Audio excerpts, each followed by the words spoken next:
Alright, Epic has been on a break, and they surely would never let us with a broken creative behind, right? Well, let's find out how broken creative actually is. Okay, so let's start with the first one, and this might be one that is not so cool and is not so exciting to play around with, but it is a thing which I really want to cover because I get this in the comments a lot, and it has to do with the prop mover. And as you can see, we're right now on an island. Obviously, this is a normal island. This is a not converted island. You can see I can still convert it, and we have a prop mover which basically wants to move this down, just like the hydraulic press that I just made, because I had the same problem here. So it starts on 1, it has all the options off, so technically it should work perfectly fine. So now if we go into our trigger button, obviously the top thing should just slowly go down. And well, it does exactly that. However, if we now go into our island settings and convert this island, which I assume a lot of you guys did because of the new cool devices that we got basically with this conversion, we will have a problem. So we got kicked out, we go back in the same island, it's the same thing, just converted into a new Devices 2.0 island. Still the same device, nothing changed, it is the exact same thing, starts on 1, starts when I jump on the trigger. But now if I go into the trigger, nothing happens. And I think that was something that a lot of you guys encountered, that your triggers or your prop movers are simply just not moving. And the problem has something to do with the collision, because you can actually make the move in converted islands. And basically all you have to do for that is just make sure that your props are not touching any other props when on a prop mover on the converted islands. I think obviously for a lot of you guys this is obviously not an option because you have props which have to interfere with each other. So the only solution would be to have it in a non-converted island, which also I think if you just build it in a converted island it's not even possible. So that is obviously a major problem, and I don't think that we get this fixed until Epic is back from the break, which is in January. So alright, so the next one has something to do with the Creative Royale Island, and apparently you can already get out of it again. And apparently all you have to do is basically place down the snowman outside of the island and then just hop into it. So you can basically just place down anything outside of the island and then just throw a snowman, and then you can go into it. Well, that was easy. Well, I'm out of the island, but I do not have the phone. So people said it's a little bit inconsistent, but at some point you can actually get your phone with you. So there's basically like a low percentage that if you pop out of the snowman, that you actually have your phone with you as well. So I'm gonna try it again, but I don't think that it will. No, it's not working really. So I wonder if I can go inside again and then maybe go back out and then I have my phone. But I cannot reach these, but I can reach this one. But that might be just make me stuck. So no, I'm inside again. That's good.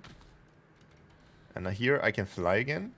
So you can go back inside and go outside as much as you want, basically. But you cannot take your phone with you. So, well, getting outside is a glitch, but I don't think that is any helpful at all. You just like basically stuck. This next one would be a lot of fun if it would not have been patched, which is kind of weird. So a lot of you guys tagged me in this, and apparently UFO, you can basically go a little bit ham with it. But if I try it in game, so basically you just have to shoot, I guess, and then it just shoots normally. I mean, it still looks cool, don't get me wrong, but you know, after that it also kind of bugs out, so it doesn't shoot anymore whatsoever. So there's something wrong with the UFOs, apparently. But sadly I cannot get this glitch to work. Alright, so the next one has something to do with the dirt bike, and apparently the dirt bike works exactly like the Octane, where you can drive up straight walls. Actually, I haven't tried this in my dirt bike testing, because I was thinking, obviously, why would a dirt bike be able to drive up a straight wall like this? I mean, dirt bikes can drive up pretty steep walls, but this is even for a dirt bike pretty insane. But what do I know? So I'm not even sure how to handle this. So yeah, I think we just try it out, I guess. Nope, that didn't work. Okay, so I think having a little bit of ramp is not cheating, so we're gonna try it out with a little bit of ramp. I mean, not really. I mean, it's falling off. Like, you can drive a little bit, but you cannot just straight up drive up a straight wall. I don't think that works. So with the Octane, you can definitely drive this up, yeah.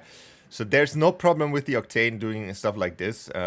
Like, not at all. Because obviously the Octane is meant to do that. So I think when it comes down to that, I think the dirt bike is still realistic. I think you could potentially do that in real life. So so this one should be possible. I don't think there's a problem here. Yeah, we can do that. Fine. I guess it's getting a little bit wonky, but you can drive up here.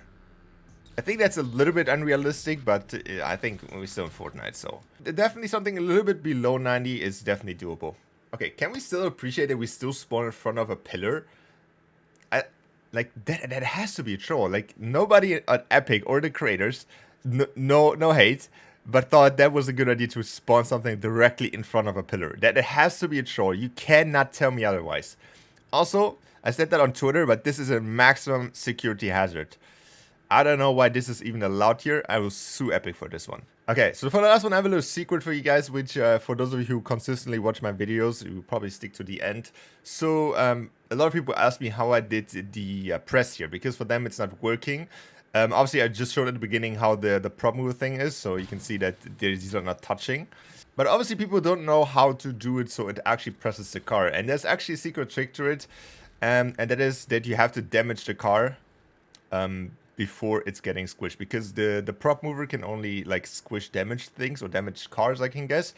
And as you can see, I have a little like fire setup here, so it basically hurts the car before it's come down. Also, there's like a lot of timing, so you have to like make sure that you have a trigger, which then has the perfect timing with this basically smushing at the same time. So when it comes down, the car needs to get damaged at the same time, so it actually starts squishing it, but the actual prop mover doesn't do any damage. Everything that is getting squished or getting burned here is just from the fire device, or how it's called. That is the little secret that I want to share with you guys, for those of you who really wanted to know that. So yeah, if you want to do something like this, you need to make sure that the car or whatever you put in there is getting damaged first before it actually touches the prop mover. Otherwise, the prop mover will just move through it, and yeah, that's the secret.